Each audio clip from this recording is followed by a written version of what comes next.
سورة الفجر برواية رويس عن يعقوب البصري. بسم الله الرحمن الرحيم. والفجر وليال عشر والشفع والوتر والليل إذا يسري هل في ذلك قسم لذي حجر ألم تر كيف فعل ربك بعاد إرم ذات العماد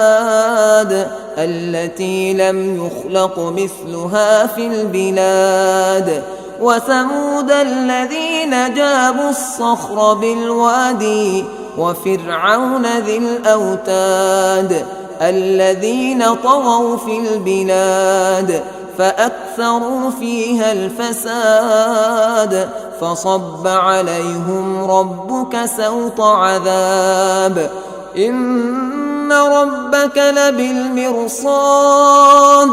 فأما الإنسان إذا ما ابتلاه ربه فأكرمه ونعمه فيقول ربي أكرمني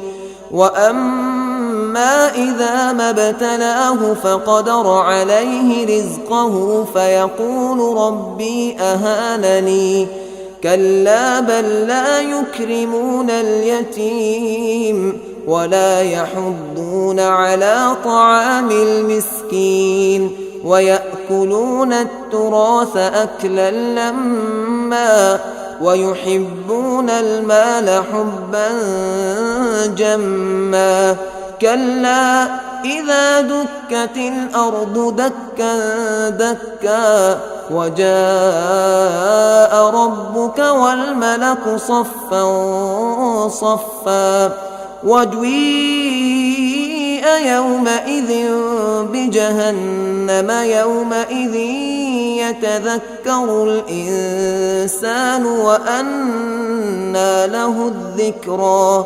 يقول يا ليتني قدمت لحياتي فيومئذ لا يعذب عذابه أحد ولا يوثق وثاقه أحد يا أيتها النفس المطمئنة ارجعي إلى ربك راضية مرضية فادخلي في عبادي وادخلي جنتي.